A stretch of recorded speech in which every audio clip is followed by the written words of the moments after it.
Hey guys, welcome to BudgetEDH. I'm your host Mike, and on this week's episode, we bring you another Commander 2019 pre-constructed upgrade video at a $100 budget. In this week's video, we're going to upgrade the Faceless Menace Kadena Slinking Sorcerer deck by adding $60 in cards to the deck, which cost about $40 at your local retailer. The Commander 19 pre-constructed decks include 3 foil commanders that can be played as the lead commander in your deck, and then 1 non-foil commander that can't be played as the lead commander of your deck because it doesn't include all of the colors that are included in the pre-constructed deck. The Commander 2019 decks include new cards and several reprints in each deck that we will go over the notable cards later in the video so you get an idea of what kind of cards and what kind of strategy to go with this deck. This deck includes 11 ramp cards, which is spot on. This is exactly the amount of ramp cards that we'd want in this deck. 10 or more is the sweet spot. It has 8 card draw spells, which is a little light. We would like to be around 10 if possible. It includes 4 board wipes, which is a good number, 12 targeted removal spells, which is also great, and then it includes 22 morph spells in the deck, which is the perfect number with what we're trying to do with Kadena. The Faceless Menace pre-constructed deck costs around $40 at local retailers and online, and then we included 15 cards in this deck that totaled a price of $47 on TCG Player. The total price for this deck is $87. If you use the link in the description below to buy your singles or the deck on TCG Player, it will help support the channel and help us create future content. Let's start out by talking about the commanders that are included in this deck. So first up, we have Kadena Slinking Sorcerer. 1 a black, a green, and a blue for legendary creature Naga Wizard. The first face down creature spell you cast each turn costs 3 less to cast. Whenever a face down creature enters the battlefield under your control, draw a card. Kadena is the face of the commander deck, and she's the commander that comes on the packaging. Kadena cares about morph creatures. She's going to reduce the cost of the face down creature spells that you cast each turn. She's going to let you play a face down creature spell each turn for free. And one thing to note is it does say each turn and not just on your turn. So if you do have a way of giving your creatures flash or the ability to cast creatures at instant speed, you can do this on all of your opponent's turns too and get a free creature. The really important thing to note here is that Kadena does let you draw a card every time you play a face down creature, and that is a very powerful ability and has a built-in draw engine attached to your commander, which is a very powerful ability in this game. So if you're playing Kadena as the commander of your deck, you're going to care heavily about putting the maximum amount of morph creatures in your deck so that you can take advantage of playing those creatures for free and also drawing cards every time you play a face down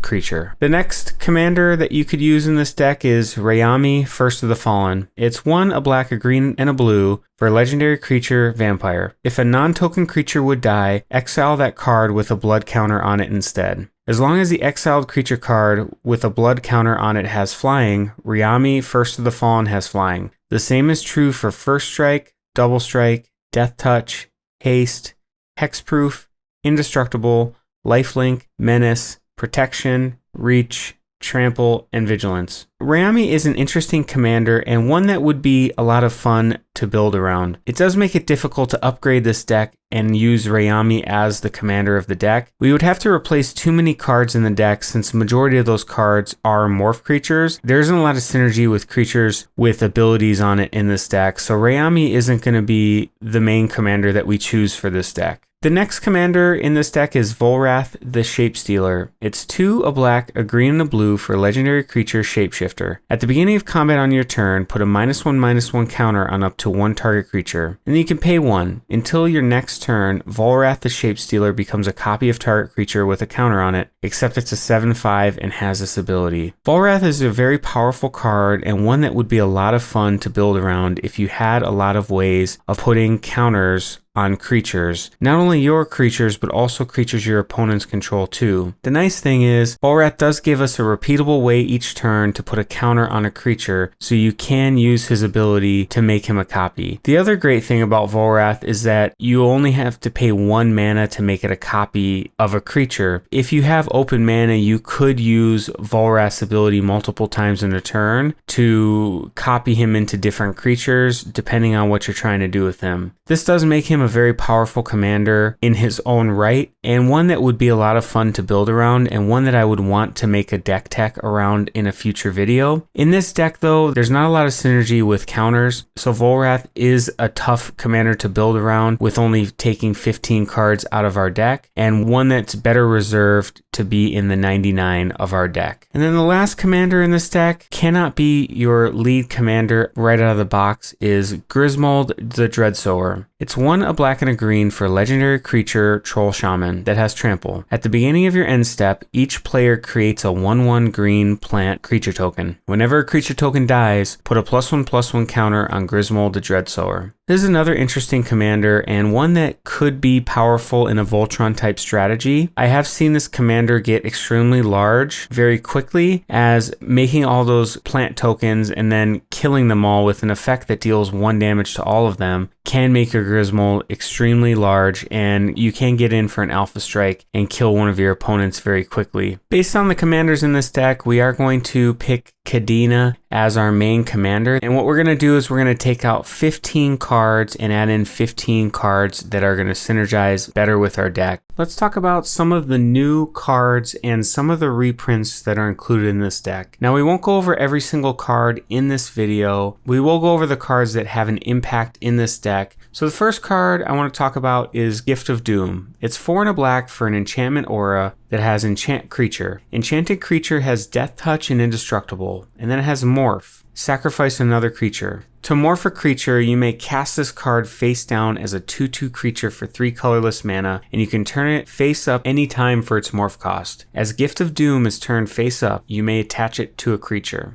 This is a very interesting card, as we haven't seen a morph card on an enchantment, and it is a very powerful one because it can protect your creature out of nowhere. When you're playing a morph deck, you have a certain level of sneakiness to your deck. Your opponents don't know what the cards are face down on the table. Having this out there just gives you an added level of protection to your deck, and the morph cost is relatively low at sacrificing a creature. There are ways of creating tokens in this deck, especially cards that manifest the top of your library, and you can sack one of those creatures to protect your Kadena or one of the other powerful cards in this deck, or one of the upgraded cards. The next card I want to talk about is Hex. It's 4 black for a sorcery. Destroys 6 target creatures. Hex is an expensive way of dealing with 6 creatures. In this deck, you don't want to board wipe as often because you will be building your board. The next card is Thieving Amalgam. It's 5 black for a creature ape snake.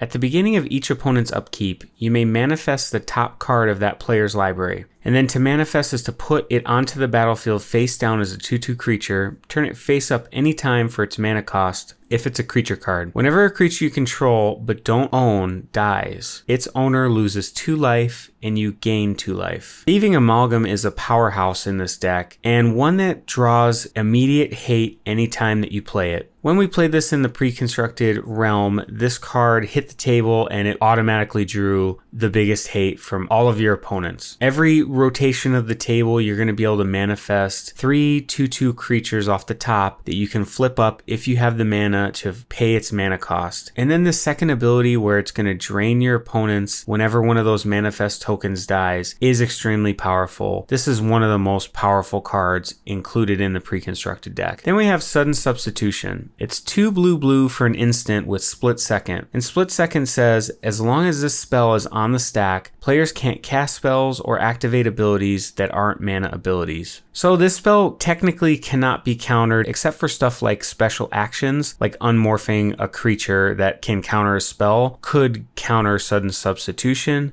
but outside of that, you wouldn't be able to counter this spell. And it says, exchange control of target non-creature spell and target creature. Then the spell's controller may choose new targets for it. With this card, you're able to give away your worst creature in exchange for a powerful non-creature spell. Think of giving away a manifest token for an expropriate, and how powerful that is with this spell, and that your opponents can't respond to it. It's a very powerful spell in this deck, and one that we will see in Commander for the long haul. The next card I want to talk about is Leadership Vacuum. It's 2 and a blue for an instant. Target player returns each commander they control from the battlefield to the command zone, and then you can draw a card. This is a great way to deal with a problematic commander, and returning them to the command zone is just as good as killing that commander. And this card replaces itself. It lets you draw a card and at instant speed. So if your opponents have a way that they might be able to win with their commander on the battlefield, you can just play this card, draw a card off of it, and then stop that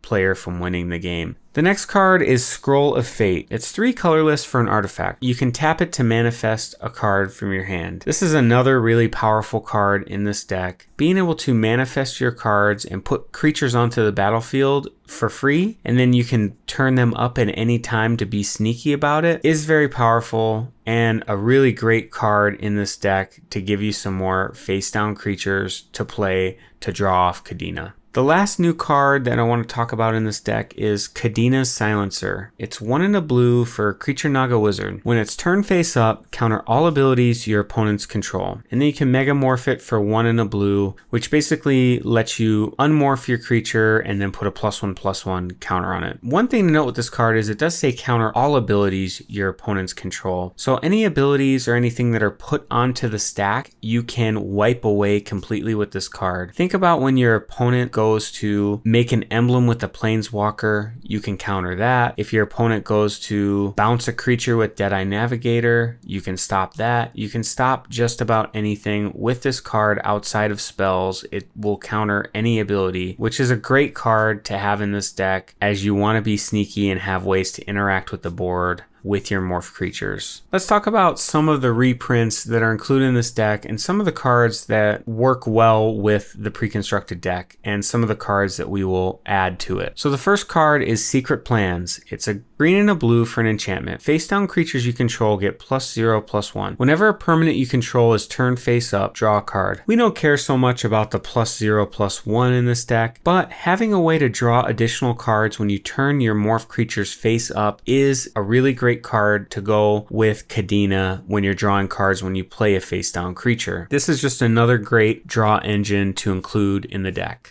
Then we have Strionic Resonator. It's 2 colorless for an artifact and you can pay 2 and tap it. Copy target triggered ability you control. You may choose new targets for the copy. In this deck you could use a Strionic Resonator to take advantage of whenever you unmorph a creature, you can copy that unmorph ability. You can also use it to copy Kadena's Draw or a multitude of other things in this deck. It's just a really great card, and it was one that was getting up there in price, so it's good to see that they included this in the deck to get the price down. The next card in this deck I want to talk about is Tempt with Discovery. It's 3 and a green for a sorcery that has Tempting Offer. Search your library for a land card and put it onto the battlefield. Each opponent may search their library for a land card and put it onto the battlefield. For each opponent who searches a library this way, search your library for a land card and put it onto the battlefield. Then each player who searched a library this way shuffles it. This is a great political card. It lets you search your library no matter what for 3 mana for any land card, not just a basic, any land. And then your opponents get to decide if they want to search their library for a land. The only downside to that is that if they do, you get to search for an additional land for each opponent that did it. If you're playing with opponents that know what they're doing, 9 times out of 10, they're going to say, no, I don't want the extra land card. So that way you only get 1 land for 4 mana, which isn't a really great rate for you. But if you do get that greedy opponent that wants to search up for a land because maybe they didn't hit their land drop and they want to actually play the game, you will get additional value off this card, which makes it a really great card in Commander. Not only is it fun, but it also can give you anywhere from 1 to 4 lands. If you get 2 off of it on average, it would be something similar to Skyshroud Claim. The next card I want to talk about is Trial of Mystery. It's 1 and a green for an enchantment. Whenever a face down creature enters the battlefield under your control, you may search your library for a basic land card, reveal it, put it into your hand, then shuffle your library. Whenever a permanent you control is turned face up, if it's a creature, it gets +2/+2 until end of turn. In this deck, we do want a lot of lands on the battlefield because we want to keep lands open so that way we're able to unmorph our creatures at instant speed. We want to leave up that tricky side of this deck so that we're able to respond to whatever our opponents do and flip our creatures up. In addition, it makes it tough for our opponents to block our creatures or attack into us if we have mana up with a morphed creature on the board. Our opponents will have no clue what might be coming at them if they're face down and we have open mana. So having a card in the deck that allows us to search for a basic land and put it into our hand, which essentially lets us draw a card every time we play a face down creature, is a great card to include in this deck. It ensures that we make our land drops every turn if we have this on the battlefield. And then the added upside of whenever we turn a creature face up, it gets +2/+2 is a really great way to get in some additional points of damage as we're unmorphing our creatures. And then the last reprint I want to talk about is Vraska the Unseen. It's 3, a black and a green for legendary planeswalker. You can +1 to until your next turn, whenever a creature deals combat damage to Vraska, destroy that creature. You can -3 to destroy target non-land permanent, and then you can -7 create 3 1/1 black assassin creature tokens with whenever this creature deals combat damage to a player, that player loses the game. Vraska is a really great planeswalker.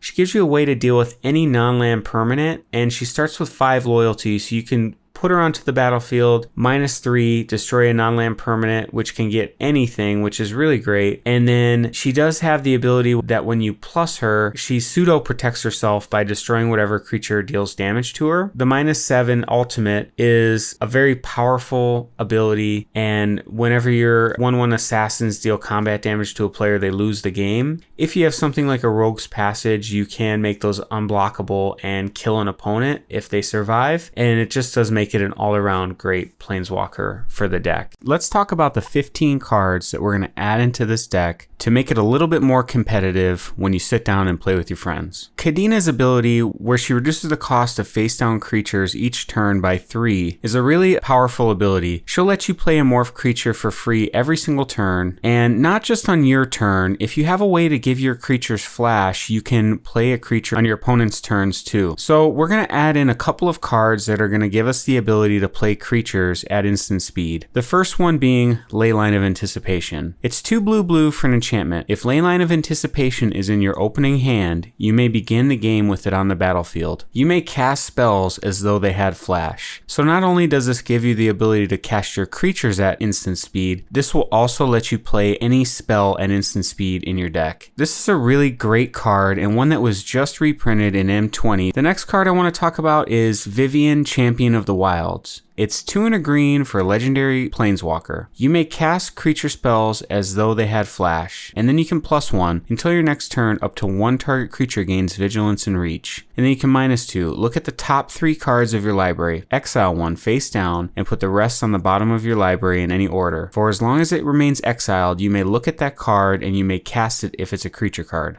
The main ability that we really want in this deck is the ability to give our creature spells flash. It is nice that she does have a couple of extra abilities that you can use to get some additional value with this card as it is a planeswalker, but the main purpose of this card is to give our creatures flash, and Vivien does a really great job of doing that at only 3 mana. The next card that we include in this deck is Teferi, Mage of Zalafir. It's 2 blue for a legendary creature with flash. Creature cards you own that aren't on the battlefield have flash. Each opponent can cast spells only anytime he or she could cast a sorcery. Teferi gives you the same ability where you're able to play your creatures at instant speed, and he also gives you a little bit more flexibility in that your opponents can only cast spells at sorcery speed, which is a really powerful ability on a card. The only downside with this is that when you do play this card, it does limit the interaction that your other opponents will have to stopping certain combos. So that is one thing to know. If you play this card, just make sure that you have a couple of ways to interact with your opponents, because your other opponents will not be able to interact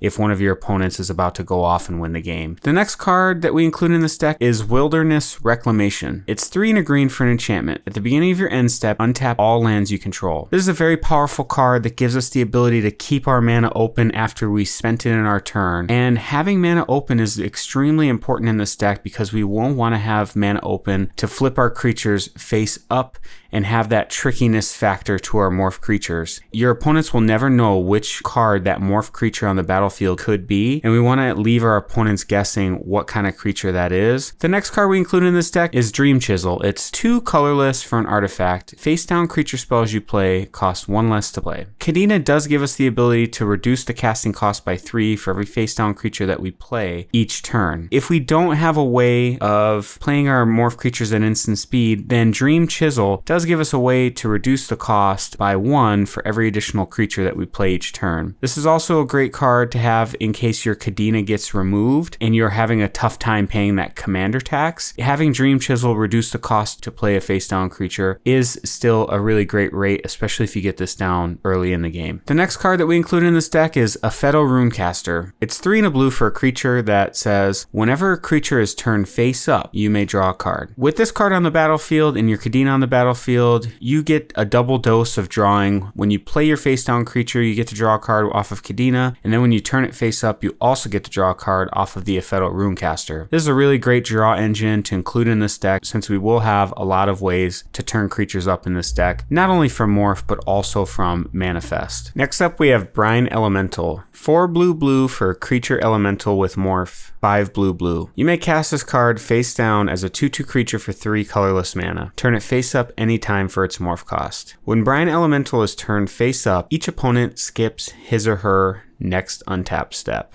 So we want to include a couple of extra morph creatures in this deck that are the more powerful versions of the morph cards. And Brine Elemental is a really great card because when it's turned face up, every opponent is going to skip their next untap step. So it basically gives you a time walk type effect, especially if your opponents are tapped out, which is very strong. Next up, we have Void Mage Apprentice. It's 1 and a blue for a creature that has morph, 2 blue. When it's turned face up, counter target spell. The morph cards that have interaction attached to them tend to be more powerful than the ones that do not, and they add a certain level of trickery to your deck that your opponents have no idea what that morph creature could be. And having a counterspell attached to a creature that is face down is very powerful, and the morph cost is a relatively decent rate at only 4 mana. This is a good card to include. Next up, we have Salt Road Ambushers. It's a creature for 3 and a green, and whenever another permanent you control is turned face up, if it's a creature, put 2 +1/+1 counters on it. And then this creature has Megamorph 3 green.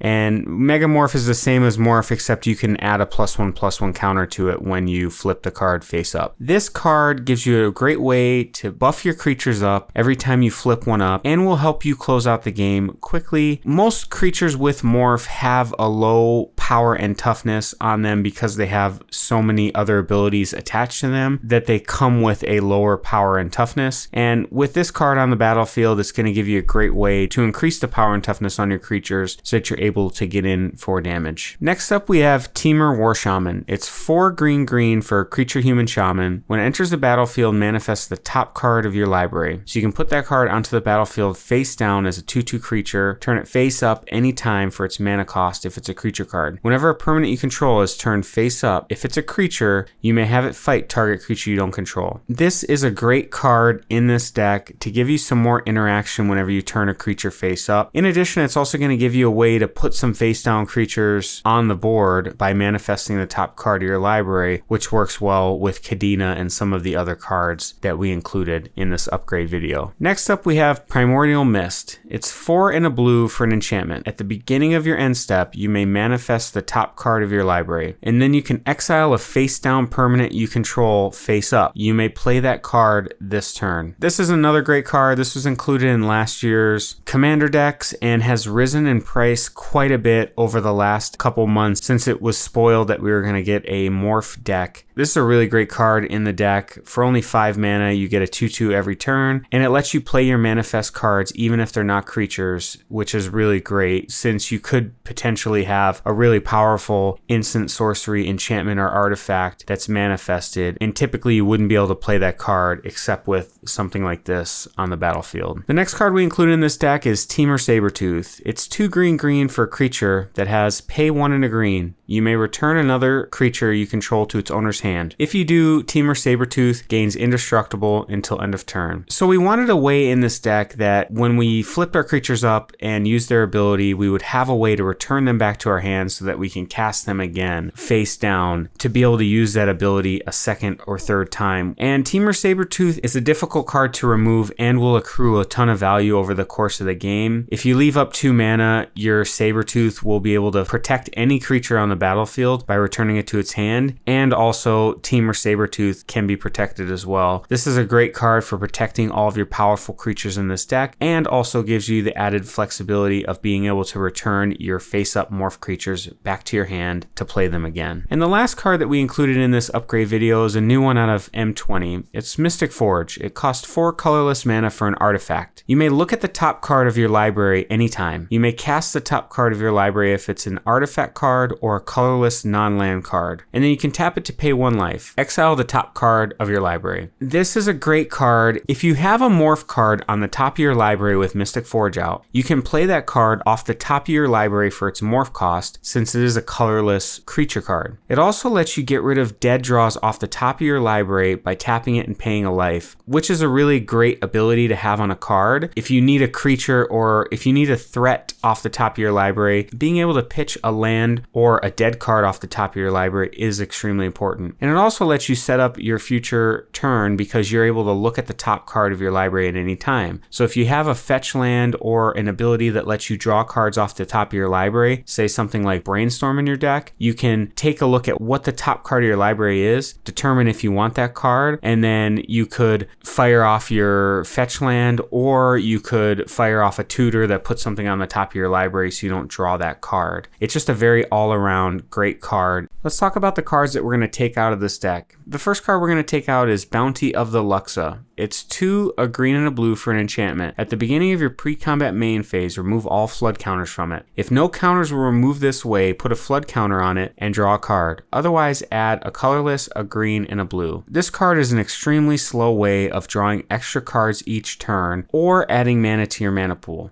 This card comes down on potentially turn 4, costs you 4 mana, and then at the beginning of your pre-combat main phase, you're going to draw a card, and then you put a counter on it. And then your next turn, you get to add 3 mana to your mana pool, and this just alternates each turn that you have this card. I just think that the card is pretty slow for this deck and doesn't really line up with what we're trying to do. We'd rather have something that is a draw engine like a Phaedo Runecaster in place of this card. The next card we're going to take out is Grismold the Dreadsower. Grismold is a great card that you could build around as your main commander of the deck, but in this deck, there's not a lot of synergy with this card. We don't have a lot of ways of making small creatures and making our creatures die efficiently, and we really don't want to have all of our creatures die to something like a board wipe. It's kind of counterintuitive to our strategy. This is a card that you want to build around and take advantage of making the 1/1 plant creature tokens, and then play something like a Pestilence to kill all of them to make your Grismold extremely large,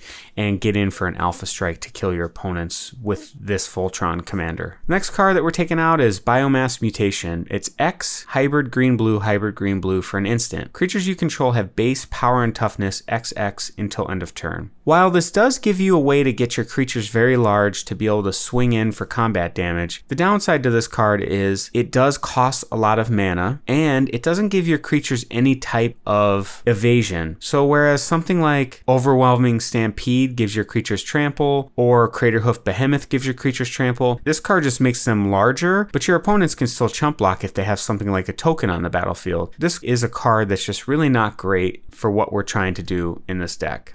The next card we're going to take out is Scaretiller. It's 4 colorless for an artifact creature Scarecrow. Whenever it becomes tapped, choose one. You may put a land card from your hand onto the battlefield tapped, or you can return target land card from the graveyard to the battlefield tapped. I'll be taking this card out of every single one of the pre-con decks, and while I do think that it is a good card in the right build, it's not a great card in the pre-con. We don't have a great way to take advantage of this card. And if we were playing something like Lord Windgrace or Tatiova, this card would be an auto-include in that deck, but we're not in a Lands Matter deck, and none of the Commander 19 decks are Lands Matter, so this card really doesn't have a home in any of them. Next card we're going to take out is Apex Altasaur. It's 7 green for a creature dinosaur. When it enters the battlefield, it fights up to 1 target creature you don't control. Then it has Enrage. Whenever Apex Altasaur is dealt damage, it fights up to 1 target creature you don't control, and it is a 10/10. This creature is extremely expensive, and while it does give you a powerful ability in fighting creatures every time it's dealt damage, and it will kill most of the creatures it deals damage to, at 9 mana, by the time you're able to play this creature, most of the time the game is nearing its end point. This is not going to give you a way to win the game, which is what you would want something at this casting cost to do. Think of something like Expropriate and how much better that card is compared to Apex Altasaur. Now, if you have a way of ramping heavily, if you are playing Dinosaur Tribal, this card is really great in those decks. If you can get this out around turn 5 or 6, this card will make an impact, especially if you're playing it in Dinosaur Tribal. The next card we're taking out of this deck is Mire in Misery. It's 1 and a black for a sorcery. Each opponent sacrifices a creature or enchantment. Now, while I do like that Wizards gave black a way to deal with enchantments in this deck, which is something that black struggles with generally speaking, this card is not the right way to do it. Giving your opponents the ability to choose what they want to sacrifice, be it a creature or an enchantment, doesn't really bode well for you if you play this card. If your opponent has any creature like a 1/1 or a token, they're going to sacrifice that rather than one of their powerful enchantments, and 9 times out of 10 this will just get rid of whatever their worst creature on the battlefield is at the time that you play it. The next card we're going to take out of this deck is Pendant of Prosperity. It's 3 colorless for an artifact. It enters the battlefield under the control of an opponent of your choice, and then you can pay 2 and tap it to draw a card. Then you may put a land card from your hand onto the battlefield. Pendant of Prosperity's owner draws a card, then that player may put a land card from their hand on the battlefield. This is an interesting card and not a very good one in my opinion. You're going to pay 3 mana for this card, give it to your opponent, and then pray that they're going to actually activate this card, which if it was me and I got this card, I wouldn't use it unless I absolutely had no other choice. This is another card that gives your opponents the ability to choose what they want to do. They will only use this card if they are set up in a way to where they can take advantage of it over you. They won't give you the advantage. So this is just a really poor card to put into your deck, but could be a fun card in something like Zedru where you're trying to give things away to your opponents and you're just trying to have fun that way. The next card we're going to take out is Rayami, First of the Fallen. While Rayami does have an interesting ability, there's really not a way to take advantage of it in this pre-con deck. You could make this card into an interesting Voltron commander if you have cards in your deck that care about keyword abilities, but there's other cards that do this in a better way. Something like Odric is a better card that gives all of your creatures the same ability. This only works on just your commander. So while I do feel like there could potentially be a good way of building this card, I don't feel like it's very powerful compared to what's already out there. The next card we're going to take out is Tezzeret's Gambit. It's 3 and a Phyrexian blue mana for a sorcery. Phyrexian blue can be paid with either a blue mana or 2 life. And the card says draw 2 cards, then proliferate. 4 mana to draw 2 cards isn't really a great rate, and even if you pay this with its Phyrexian cost and you pay 3 colorless and 2 life, it's still really not that great. We have stuff like Divination, which does the same thing. And in our deck, we don't really have a lot of ways to take advantage of the proliferate on this card, so it really would just be a Divination for 1 extra mana, which is very poor in this deck. Now, this is a great card if you're playing something like Atraxa or something that cares about counters, any Planeswalker tribal type decks. This is a really great card to include in there, but in our deck, we really have no way of taking advantage of this card. The next card we're going to take out of this deck is Vraska the Unseen. While I do think Vraska is a powerful Planeswalker in her own right, for 5 mana, her +1 ability is pretty poor, and her -3 ability of destroying a non-land permanent, while is strong, playing it for 5 mana to get that effect is not a really great rate. Her ultimate is strong and does give you a shot at winning the game on the spot, but in Commander, Planeswalkers are really tough to play because your opponent opponents oftentimes will see a planeswalker on the field and attack it immediately to get rid of it, especially one that has powerful abilities. So while Vraska can take care of one permanent when you play it, 9 times out of 10, if your opponents have creatures on the board, they will attack your Vraska and get rid of it as quickly as they possibly can, so that doesn't happen on the next go around. Something like Anguished Unmaking for 3 mana that does the same thing is just a more powerful card, although it is not in these colors. The next card we're going to take out is Volrath the Shapestealer. While I do really like this card, and it will be one that I plan on making a deck around in the future, it isn't very great in this deck. There's almost no ways of putting counters on creatures in this deck outside of this card, so it really doesn't have a home in the deck, and we can replace it with something that has more of an impact. The next card that I want to take out is one that I took out of the Primal Genesis build, and it's Voice of Many. It's 2 green for a creature elf druid that when it enters the battlefield, draw a card for each opponent who controls fewer creatures than you. Best case scenario for this card is you play it for 4 mana and then you're immediately able to draw 3 cards off of it. That is a pretty decent rate with a 3/3 body attached to it, but that's the best case scenario. Oftentimes you'll play this card and your opponents will have more creatures than you, and this is a card that's easily replaced by a Fetal Runecaster that gives you a draw engine attached to a creature that is drawing you multiple cards each turn as you turn creatures face up. Voice of Many is very narrow and you have to build around the card to ensure that you're able to draw, and in this deck we want to be playing a lot of creatures. The next card we're going to take out of the deck is Thought Sponge. It's 3 and a blue for a creature sponge with flash. It enters the battlefield with a number of +1/+1 counters on it equal to the greatest number of cards an opponent has drawn this turn. When it dies, draw cards equal to its power.